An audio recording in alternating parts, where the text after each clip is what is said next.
ध्यान रखिएगा, इस चैप्टर में कृषि के बारे में पढ़ना है। और अगर बात करें कृषि का, तो बिना जल के तो कृषि हो नहीं सकता है, बिना जल के तो कृषि हो नहीं सकता है।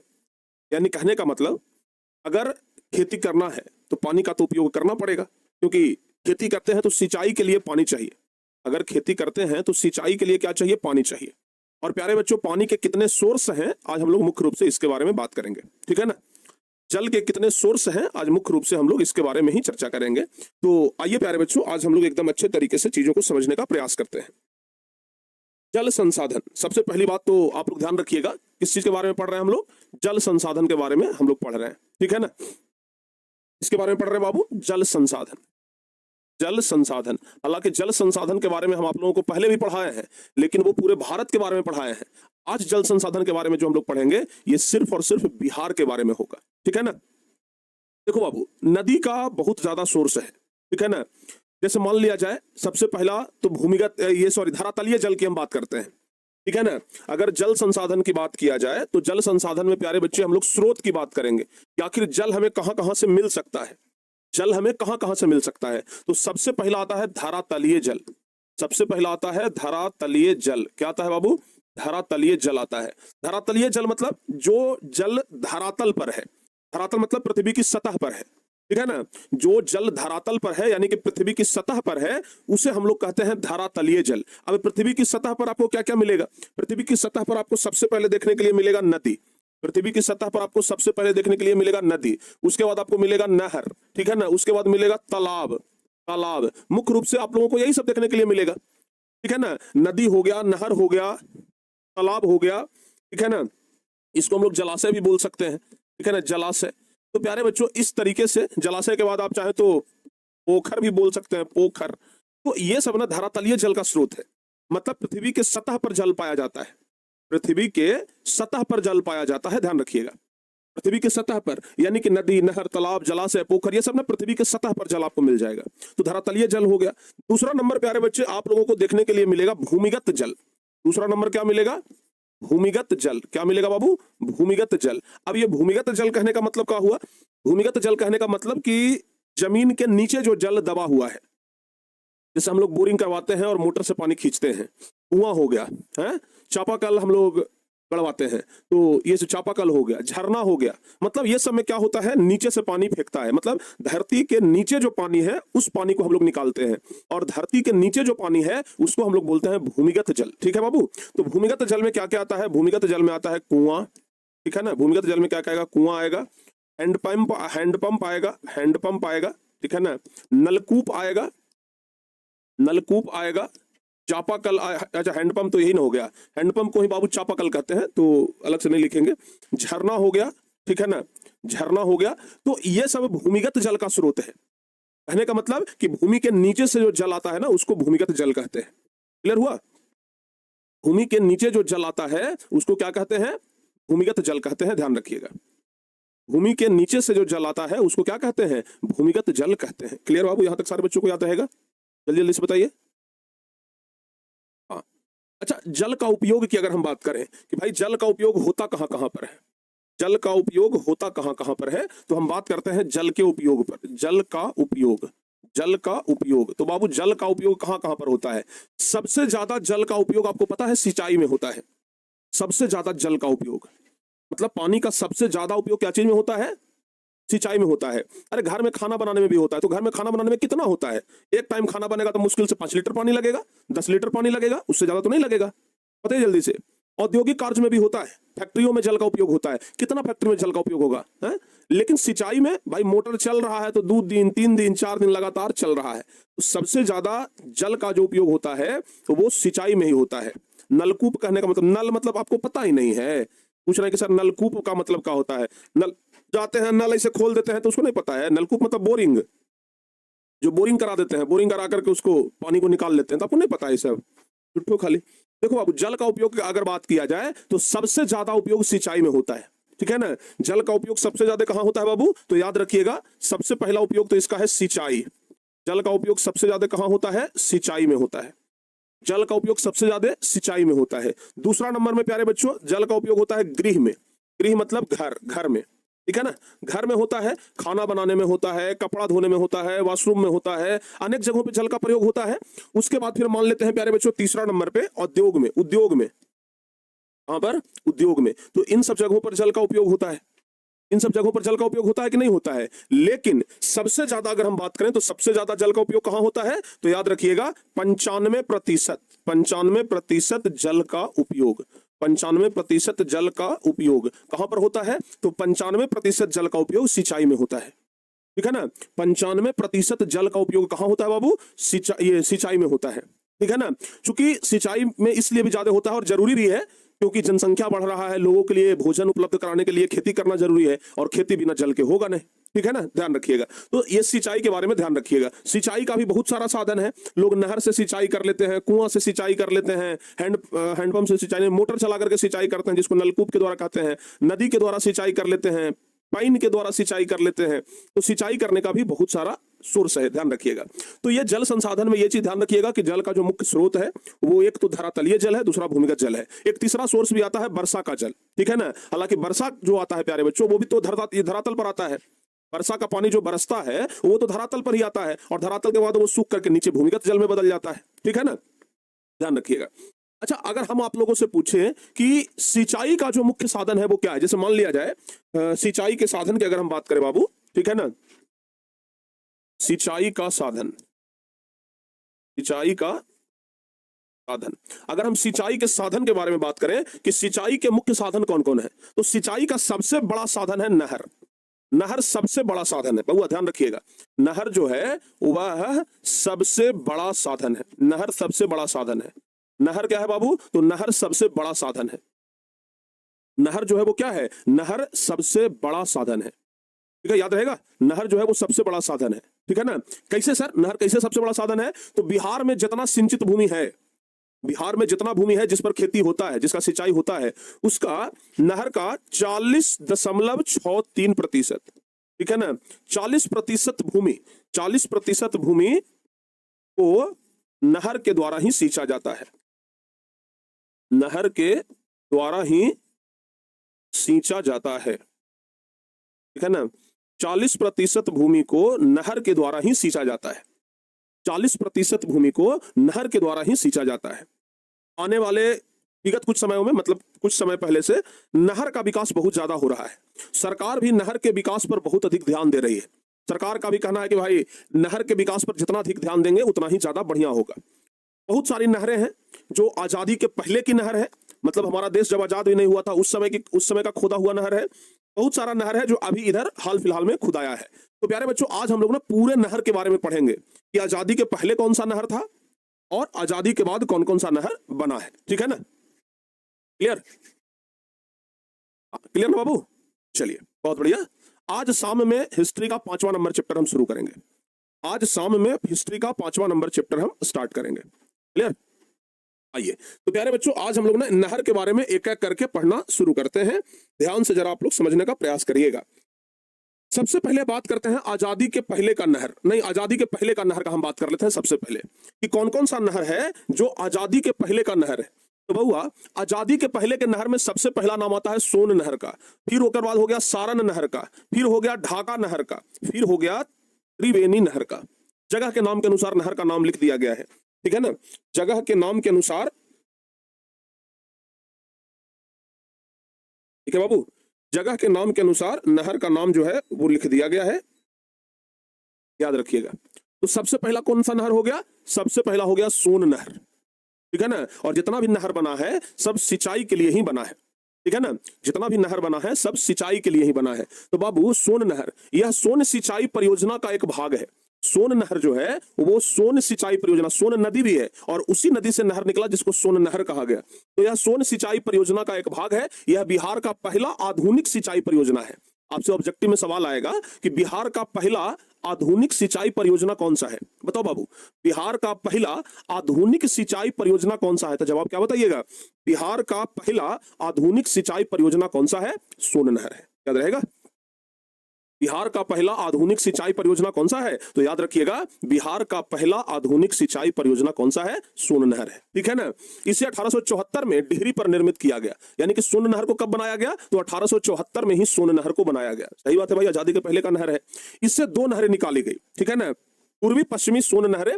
इन नहरों के द्वारा भोजपुर जिला हो गया, रोहतास जिला हो गया, औरंगाबाद, गया, जहानाबाद और पटना के सूखाग्रस्त क्षेत्र की 4 लाख हेक्टेयर भूमि की सिंचाई की जाती है। यानी कि ये जो सोन नहर बनाया गया, इससे कौन कौन से जिला को लाभ हुआ? ये सबसे जरूरी चीज है कि आखिर सिंचाई के लिए बनाया गया सोन नहर, तो कौन कौन से जिला को लाभ हुआ? तो बाबू जिला में याद रखिएगा, आप लोग जिला से बिलोंग करते हैं, भोजपुर जिला, सोन नहर उधर काम करता है, रोहतास जिला, औरंगाबाद जिला, गया जिला, जहानाबाद जिला और पटना जिला।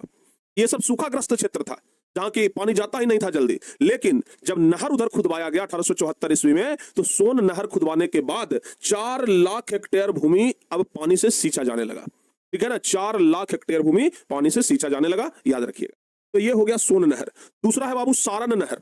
सारण नहर गोपालगंज प्रखंड में, गोपालगंज, बहुत सारे बच्चे गोपालगंज जिला से होंगे, उधर सारण नहर है। ठीक है ना, और गोपालगंज प्रखंड में 1880 में इस नहर का निर्माण हुआ था। गोपालगंज प्रखंड में 1880 ईस्वी में इस नहर का निर्माण हुआ, जिसका नाम क्या था? सारण नहर। याद रहेगा, नाम क्या था बाबू? सारण नहर। ठीक है ना। उसके बाद तीसरा नंबर आता है ढाका नहर। ढाका नहर, तो ढाका अनुमंडल में ललबकिया नदी पर यह एक छोटा नहर है। ठीक है ना, ढाका अनुमंडल में, बिहार में ही एक अनुमंडल है ढाका अनुमंडल। ठीक है ना, ढाका अनुमंडल। तो ढाका अनुमंडल में ललबकिया नदी पर यह एक छोटा नहर है, जिसकी कुल लंबाई कितना किलोमीटर है? तो ध्यान रखिएगा, जिसकी कुल लंबाई है 30 किलोमीटर, और इसके द्वारा 4500 हेक्टेयर भूमि सिंचित होती है। यानी कि ढाका नहर के द्वारा 4500 हेक्टेयर भूमि को सींचा जाता है। ठीक है ना। और फिर उसके बाद कौन सा नहर है? त्रिवेणी नहर। अब ये त्रिवेणी नहर कौन सा है? तो वह ध्यान रखिएगा, इसका निर्माण हुआ था 1903 में। 1903 में निर्माण हुआ, और पश्चिमी चंपारण में भारत नेपाल सीमा पर गंडक नदी त्रिवेणी नामक स्थान से निकट हुआ। गंडक नदी जो है ना, गंडक नदी पर ही एक जगह है त्रिवेणी, वहीं से एक नहर निकला जिसको त्रिवेणी नहर कहा गया, और इसकी कुल लंबाई 1.094 किलोमीटर, मतलब लगभग मिला जुला के 2 किलोमीटर के आसपास है, और पश्चिमी चंपारण जिले की लगभग 1.25 लाख हेक्टेयर भूमि को सिंचित करता है। देखो बाबू, इसमें ना कौन सा नहर कितना भूमि को सिंचित करता है, ये आप न भी याद रखें तो काम चल जाएगा।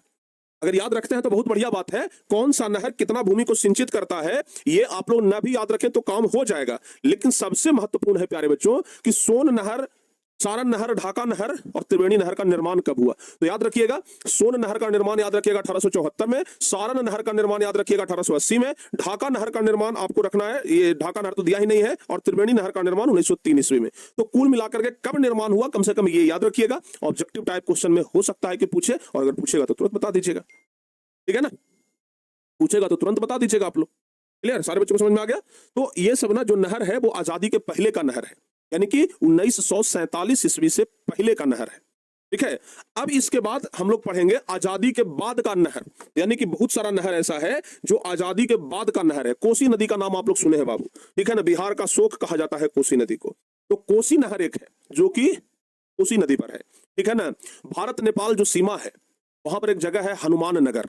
ठीक है ना, तो भारत नेपाल सीमा पर एक जगह है जिसका नाम है हनुमान नगर, और हनुमान नगर के पास ही बांध बना हुआ है, और उसी बांध के बगल से नहर निकलती है, जिसको कि कोसी नहर के नाम से जाना जाता है। ठीक है ना। तो बाबू कोसी नहर, बिहार का शोक अगर परीक्षा में पूछा जाता है कि बिहार का शोक किस नदी को कहा जाता है, तो बिहार का शोक कहा जाता है कोसी नदी को ही। याद रहेगा, बिहार का शोक किस नदी को कहते हैं? तो बिहार का शोक कोसी नदी को ही कहा जाता है। तो बउआ, कोसी नदी पर भारत नेपाल सीमा पर हनुमान नगर के पास बांध बना करके नहरें निकाली गई है। कहने का मतलब आप लोग ध्यान रखिएगा कि ये जो कोसी नहर है, ठीक है ना, कोसी नहर जो है, तो कोसी नदी पर भारत नेपाल सीमा पर हनुमान नगर के पास, कोसी नदी पर भारत नेपाल सीमा है, और भारत नेपाल सीमा पर हनुमान नगर के पास में यह बांध बना करके नहरें निकाली गई। पूर्वी कोसी किनारे पर पूर्वी कोसी नहर, और पश्चिमी किनारे पर पश्चिमी कोसी नहर। मतलब कोसी नहर 2 भाग में बंटा, जो पूर्वी किनारे पर था उसको पूर्वी कोसी नहर कहा गया, और जो पश्चिमी किनारे पर था उसको पश्चिमी कोसी नहर कहा गया। ठीक है ना। जो पूर्वी कोसी नहर है, तो पूर्वी कोसी नहर की कुल लंबाई है 44 किलोमीटर। सोचो कितना लंबा नहर है, 44 किलोमीटर लंबा नहर। भाई बहुत लंबा होता है ना। 44 किलोमीटर लंबा नहर जो पूर्वी कोसी नहर है वो है, और पश्चिमी का तो बातें मत करिए, पश्चिमी कोसी नहर तो 115 किलोमीटर लंबा है। पश्चिमी कोसी नहर जो है यह तो 115 किलोमीटर लंबा है, यानी कि पूर्वी कोसी नहर तो 44 किलोमीटर है, पश्चिमी कोसी नहर 115 किलोमीटर है। यही सब ऑब्जेक्टिव क्वेश्चन में आपसे पूछ दिया जाएगा कि बताइए पूर्वी कोसी नहर की लंबाई कितना है। आपसे 4 ऑप्शन दे देगा, 42 किलोमीटर, 43 किलोमीटर, 44 किलोमीटर, 45 किलोमीटर। तो आपको याद रहेगा तब ना कि पूर्वी कोसी नहर की कुल लंबाई 44 किलोमीटर है। आपसे पूछेगा पश्चिमी कोसी नहर की कुल लंबाई, तो पश्चिमी कोसी नहर का कुल लंबाई है 115 किलोमीटर। तो ये सब ना आप लोगों को याद रखना है। अब बात करते हैं प्यारे बच्चों गंडक नदी। गंडक नदी के से निकलने वाला जो नहर है वो नहर है गंडक नहर, ठीक है ना, गंडक नहर। तो बाबू गंडक नदी पर त्रिवेणी नामक स्थान से 85 किलोमीटर दक्षिण वाल्मीकि नगर के पास एक 743 किलोमीटर लंबा और 760 मीटर ऊंचा बांध बनाया गया था। गंडक नदी पश्चिमी चंपारण में पड़ता है और वहीं पर एक जगह है जिसका नाम क्या है, त्रिवेणी संगम, ठीक है ना, नाम है त्रिवेणी। और उससे 85 किलोमीटर दक्षिण जो त्रिवेणी जगह है उससे 85 किलोमीटर दक्षिण में एक नगर है वाल्मीकि नगर, और वहीं पर 743 किलोमीटर लंबा और 760 मीटर ऊंचा बांध बनाया गया है, ठीक है ना हमको मिस्टेक लग रहा है, 743 मीटर लंबा, 743 मीटर होगा बाबू, किलोमीटर तो नहीं होना चाहिए। 743 किलोमीटर यहीं पर हो जाएगा जी, है तो पूरा बिहार नपा जाएगा। तो 743 मीटर लंबा और 760 मीटर ऊंचा क्या बनाया गया है, बांध बनाया गया है, याद रखिएगा। नलकूप के बारे में अगर हम बात करें, नलकूप ध्यान रखिएगा, जिसको क्या हैंडपंप बोलते हैं, बोरिंग हम लोग कहते हैं ना कि भाई बोरिंग से मोटर चलाते हैं, ठीक है। एक हरा कलर का सूंड होता है, उसको जमीन के अंदर डालते हैं और मोटर लगाते हैं, वो पानी फेंकता है और फिर उससे खेत का सिंचाई होता है। तो नलकूप जो है प्यारे बच्चों, इसके द्वारा कुल भूमि का 38.77% भाग की सिंचाई की जाती है।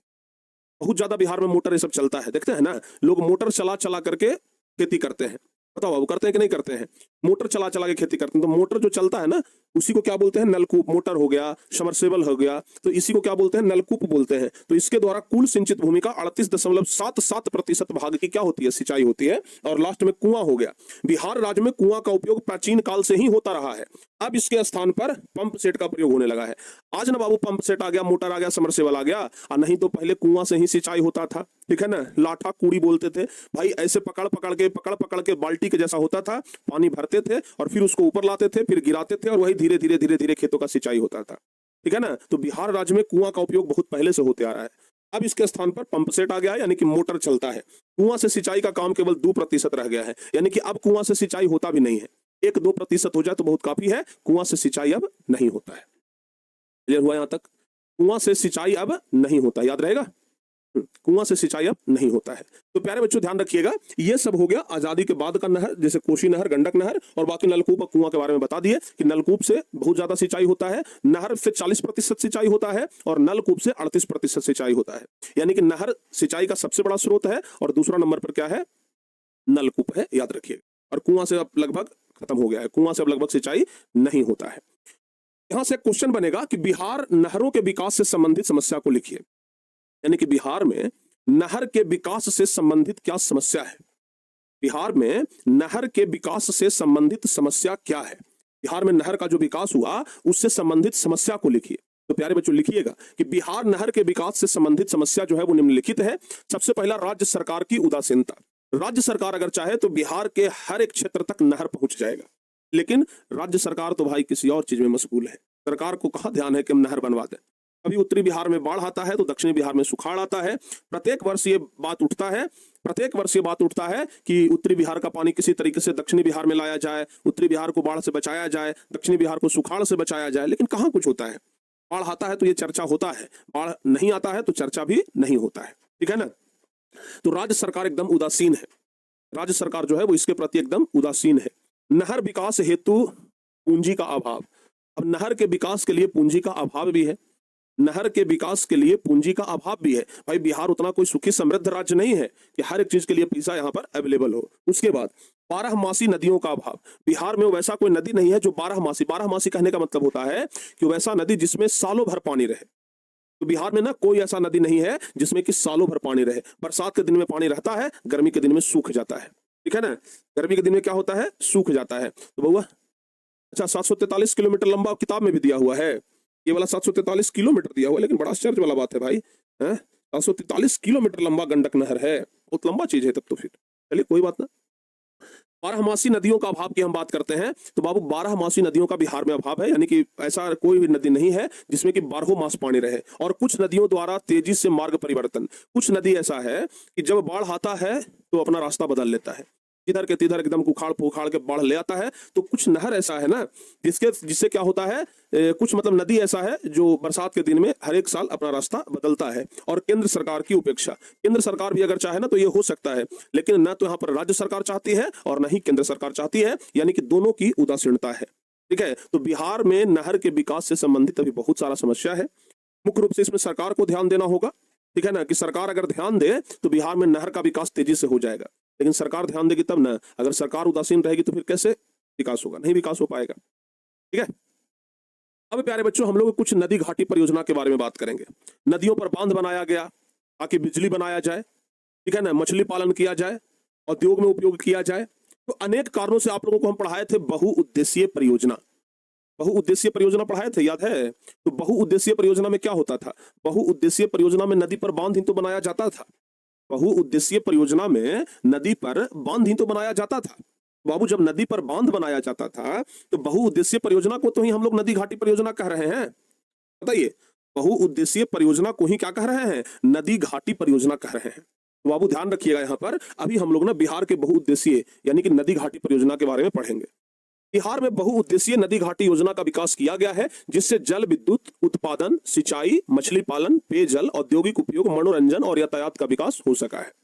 यानी कि जब नदी के पानी को बांध बना करके रोका जाता है तो उसे ही हम लोग कहते हैं नदी घाटी परियोजना या बहुउद्देशीय परियोजना। ठीक है ना, ठीक है बाबू, ठीक है ना। क्रैश कोर्स के लिए बच्चे पूछ रहे हैं, हम आपको स्पष्ट किए थे कि क्रैश कोर्स आपका कब से शुरू होगा। क्रैश कोर्स आपका कब से शुरू होगा, हम आपको तो बताए थे कि भाई जो क्रैश कोर्स है ये आपका 1 नवंबर से, या फिर हम कह सकते हैं नवंबर के पहले सप्ताह में आपका स्टार्ट हो जाएगा। 1 नवंबर से या नवंबर के पहले सप्ताह में आपका ये क्रैश कोर्स स्टार्ट हो जाएगा, बिल्कुल चिंता न करिए। देखो अब नदी घाटी योजना के बारे में हम बात करते हैं। तो नदी घाटी योजना में यानी कि जब बहुउद्देशीय परियोजना के तहत आप लोगों को पता है कि नदियों पर बांध बना करके पानी को रोका जाता है, फिर उससे सबसे ज्यादा बड़ा कार्य तो होता है कि उससे जल विद्युत बनाया जाता है, मतलब जल से जो बिजली बनता है ना वो बनाया जाता है। ठीक है, इस उद्देश्य की पूर्ति के लिए बहुत सारी परियोजनाएं बनाई गई है, जिसमें सबसे प्रमुख 3 है। यानी कि बहुउद्देशीय परियोजना तो बहुत सारा बना है, नदी घाटी परियोजना तो बिहार में भी बहुत सारा है, लेकिन जो सबसे बड़ा है और सबसे प्रमुख है वो है सोन नदी घाटी परियोजना, जो सोन नदी पर बनाया गया, गंडक नदी घाटी परियोजना जो गंडक नदी पर बनाया गया, ठीक है ना, एक कोसी नदी घाटी परियोजना शायद है, एक हमको लगता है ना कोसी है, छूट गया यहाँ पर, कोसी घाटी परियोजना, ये कोसी नदी घाटी परियोजना हो जाएगा। तो ये प्रमुख है, 2-3 जो नदी घाटी परियोजना है ना ये बहुत प्रमुख है।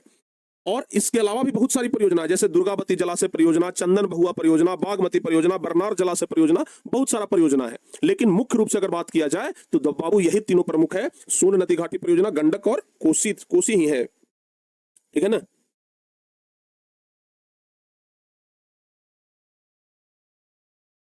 ठीक है, याद रखिएगा इसको।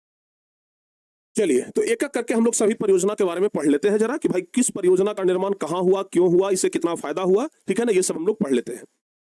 सबसे पहला है सोन नदी घाटी परियोजना। तो बाबू सोन नदी पर जो परियोजना बनाया गया उसको कहा गया सोन नदी घाटी परियोजना।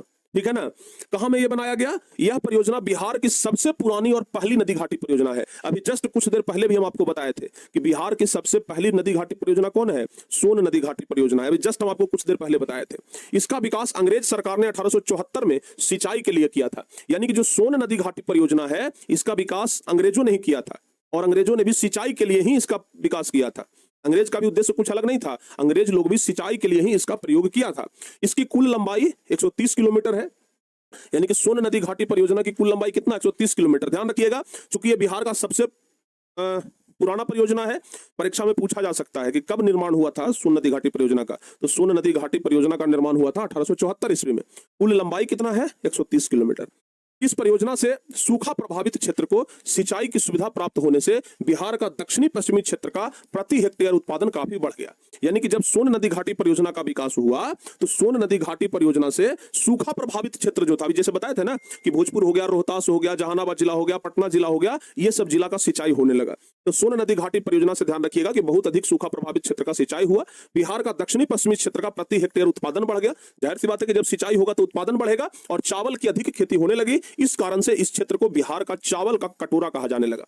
यानी कि सोन नदी घाटी परियोजना के अंतर्गत जो भी जिला आया, जैसे रोहतास जिला आ गया, ठीक है ना, और जहानाबाद हो गया, पटना जिला हो गया, ठीक है ना, तो रोहतास हो गया, जहानाबाद हो गया, पटना हो गया, ये सब ध्यान रखिएगा सोन नदी घाटी परियोजना का मुख्य अंग है। ठीक है, भोजपुर हो गया, भोजपुर, रोहतास, औरंगाबाद, गया, जहानाबाद, पटना, ये सब सोन नदी के कारण ही यहाँ अब खेती होता है। और जो खेती होता है तो इतना बढ़िया खेती होता है कि इन क्षेत्रों को चावल का कटोरा कहा जाने लगा। क्या कहा जाने लगा? चावल का कटोरा। क्या कहा जाने लगा है बाबू? चावल का कटोरा कहा जाने लगा। ठीक है ना, क्लियर? आइए अब प्यारे बच्चों यहां से क्वेश्चन आएगा कि सोन नदी घाटी परियोजना से उत्पादित जल विद्युत का वर्णन करिए। तो ध्यान रखिएगा, सोन नदी घाटी परियोजना, यहां पर जो विद्युत का निर्माण किया जाता है वह इस परियोजना के दो विद्युत केंद्र टेहरी और बारूना है। यानी कि सोन नदी घाटी परियोजना के तहत दो जगह पर बिजली बनाया जाता है, टेहरी में, टेहरी ऑन सोन जिसको बोलते हैं, और बारूना। यहाँ कुल 9.9 मेगावाट विद्युत उत्पादन किया जाता है। यानी कि सोन नदी घाटी परियोजना के इन दो जगहों पर डेहरी और बारूना में ध्यान रखिएगा 9.9 मेगावाट बिजली का उत्पादन होता है। और इसका अधिकांश ऊर्जा डालमिया नगर औद्योगिक के लिए होता है।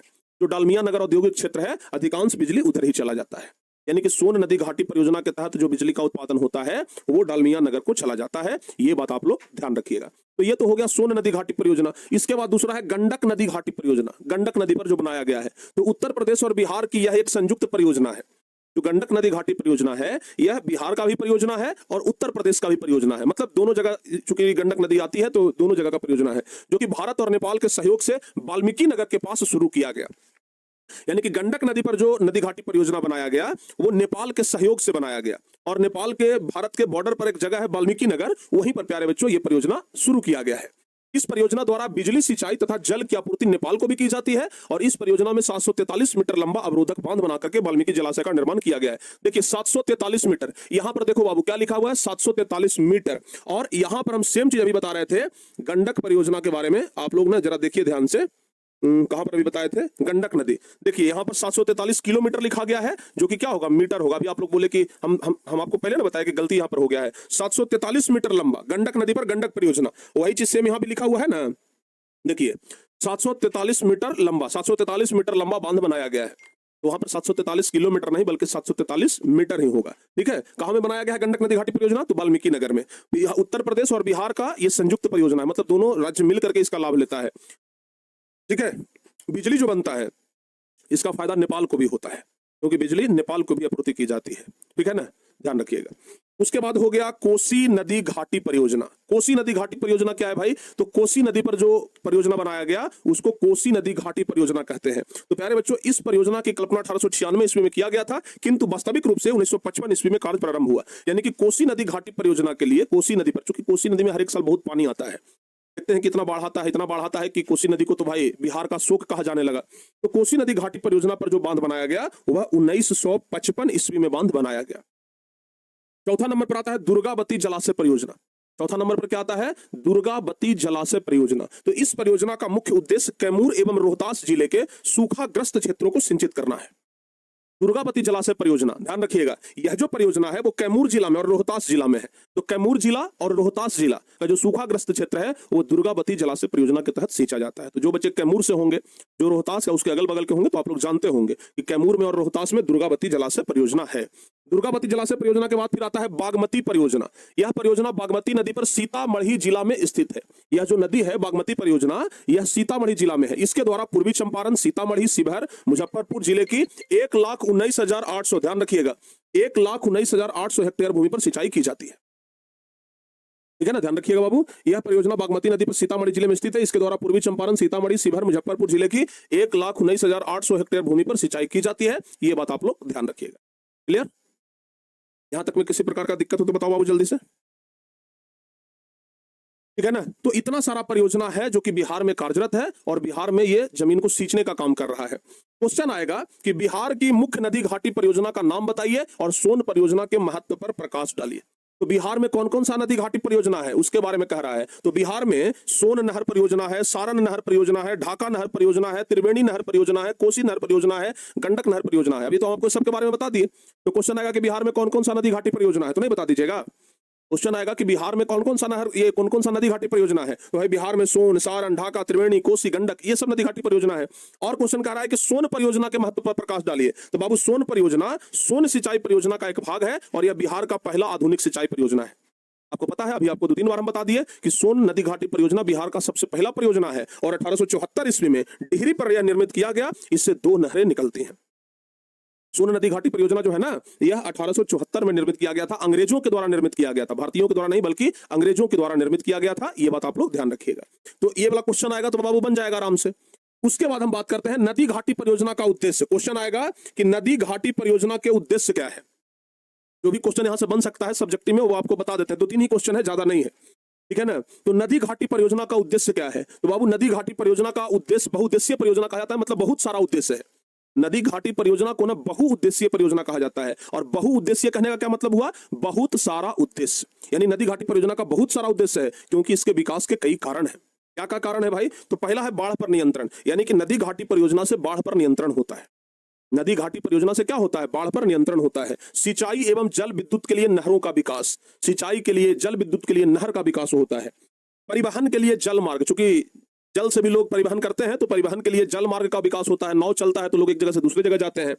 जल कृषि एवं मत्स्य पालन जैसे व्यावसायिक कृषि को बढ़ावा देना, अगर पानी अगर जमा है तो अगल बगल के क्षेत्रों में मत्स्य पालन यानी कि लोग मछली पालन करते हैं। उसके अलावा पर्यटन के अवसर को विकसित करना, लोग दूसरे जगह से देखने के लिए आते हैं तो पर्यटन का भी अवसर बन जाता है। जल विद्युत विकसित करना, पानी से जो विद्युत बनता है ये भी एक उद्देश्य है। और पीने के लिए पानी उपलब्ध कराना। तो भाई नदी घाटी परियोजना जो है यानी कि बहुउद्देशीय परियोजना, उसका उद्देश्य बहुत सारा है। मतलब सिर्फ बिजली बनाने के लिए ही नदी घाटी परियोजना नहीं होता है, बल्कि नदी घाटी परियोजना सिंचाई के लिए भी होता है, बिजली बनाने के लिए भी होता है, परिवहन के लिए भी होता है, कृषि के लिए भी होता है, पर्यटन के लिए भी होता है, पानी पीने के लिए भी होता है। बहुत सारा उद्देश्य है। तो अगर आपसे पूछा जाए कि नदी घाटी परियोजना का मुख्य उद्देश्य क्या है तो आराम से आप लोग बता सकते हैं। 2 क्वेश्चन और इस चैप्टर से बनता है, तो ये दोनों क्वेश्चन लास्ट है जल संसाधन से। बिहार के किस भाग में सिंचाई की आवश्यकता है और क्यों। क्वेश्चन आएगा कि बिहार के किस भाग में सिंचाई की आवश्यकता है। तो प्यारे बच्चों लिखेंगे कि बिहार के कई जिले ऐसे हैं जहां सिंचाई के साधन का विकास की आवश्यकता है। बिहार में कई ऐसे जिले हैं, बहुत सारे ऐसे जिले हैं जहां अभी भी सिंचाई का अभाव है, वहां सिंचाई की आवश्यकता है। क्योंकि बिना सिंचाई के अच्छी उपज नहीं होती है। ऐसे जिलों में रोहतास हो गया, हालांकि रोहतास में तो सोन नदी घाटी परियोजना है लेकिन अभी भी बहुत क्षेत्र वंचित है। गया, जहानाबाद, नवादा, नालंदा और पटना आते हैं जहां सिंचाई के साधनों का विकास नहीं हुआ है। इन क्षेत्रों में वर्षा का भी कमी रहता है। नालंदा जिला भी उसमें एक है, ठीक है ना। शेखपुरा जिला, इन सब जगहों पर ना वर्षा बहुत कम होता है, तो यहाँ पर सिंचाई का व्यवस्था बढ़िया होना चाहिए। क्वेश्चन कह रहा है कि बिहार में जल विद्युत विकास पर प्रकाश डालिए। ये लास्ट क्वेश्चन है जल संसाधन का। कह रहा है कि जल विद्युत विकास पर प्रकाश डालिए भाई, कि जल विद्युत का विकास कितना हुआ बिहार में। तो लिखेंगे कि बिहार में जल विद्युत का विकास किया जा रहा है, जहां लगभग 44.10 मेगावाट विद्युत का उत्पादन डेहरी, बारूण, पश्चिम चंपारण, कटैया विद्युत केंद्रों से हो रहे हैं। यानी कि बिहार में जल विद्युत का विकास हो रहा है और 44 मेगावाट जल विद्युत का उत्पादन भी हो रहा है। कहां कहां से, तो डेहरी से, बारूण से, पश्चिम चंपारण से, कटैया से, इन सब जगहों से कुल मिलाकर के 44 मेगावाट बिजली का उत्पादन हो रहा है। और इसके अतिरिक्त बिहार की अन्य नदियां गंडक और बागमती पर भी जल विद्युत केंद्र निर्माणाधीन है, मतलब अभी बनने के लिए तैयार है और वहां से कुछ बन के कार्यरत भी है। तो बिहार में जल विद्युत का विकास हुआ है, ठीक है ना। सोन नदी पर हुआ है बिहार में जल विद्युत का विकास, गंडक नदी पर हुआ है जल विद्युत का विकास, बागमती नदी पर भी हुआ है जल विद्युत का विकास, तो हो रहा है। लेकिन अभी कुल मिलाकर के 44 मेगावाट बिजली का उत्पादन होता है, लेकिन इसको और अधिक बढ़ाने की आवश्यकता है। जितना ज्यादा होगा उतना ही ज्यादा हमारे लिए बेहतर होगा, ठीक है ना। तो ये आप लोग ध्यान रखिएगा। तो प्यारे बच्चों, जल विद्युत के बारे में ना हम लोगों को बस इतना ही पढ़ना था। मतलब जल संसाधन के बारे में कि भाई जल का उपयोग, जल कहां कहां से हमें प्राप्त होता है, जल से सिंचाई होता है तो सिंचाई के लिए कौन कौन से साधन सरकार के द्वारा बनाया गया, आजादी के पहले का नहर, आजादी के बाद का नहर, ये सब कुछ आप लोगों को बता दिया गया है। तो हमें उम्मीद है कि आप लोग अब यहाँ तक अच्छे तरीके से समझ गए होंगे। अब आप लोग ना अच्छे तरीके से यहाँ तक समझ गए होंगे, हमें पूरा भरोसा है, पूरा विश्वास है, ठीक है। तो अब हम क्या करेंगे कि दोपहर में आपको वन संसाधन के बारे में पढ़ाएंगे, ठीक है ना। अब हम लोग किसके बारे में पढ़ेंगे, वन संसाधन के बारे में। भाई बिहार में वन संसाधन बहुत ज्यादा नहीं है, बिहार में तो मात्र 7% ही वन है, ठीक है ना। तो अगली क्लास में हम लोग वन संसाधन के बारे में पढ़ना शुरू करेंगे कि बिहार में कितने प्रकार के वन होते हैं, कितने प्रकार के वन बिहार के किस किस जिला में है, ये सब हम लोग पढ़ना स्टार्ट करेंगे, ठीक है ना। तो दोपहर वाली क्लास में हम आपको वन संसाधन के बारे में पढ़ाएंगे और खत्म भी कर देंगे वन संसाधन, ठीक है। तो आइए प्यारे बच्चों, अब जल संसाधन के बारे में जो कुछ भी हम आप लोग को बताए हैं उसको अच्छे तरीके से आप लोग रिवाइज कर लीजिएगा, फिर से एक बार पढ़ लीजिएगा ताकि आप भूले ना, अच्छे तरीके से याद रहे। क्लियर? मिलते हैं अब हम आप लोगों से अगली क्लास में। अगली क्लास में आप लोग जब हम आप जब हमसे मिले उससे पहले एक बार इसको रिवाइज जरूर कर लीजिएगा। मिलते हैं प्यारे बच्चों नेक्स्ट क्लास में, तब तक हंसते मुस्कुराते हुए मन लगा करके पढ़ाई करते रहिए। जय हिंद।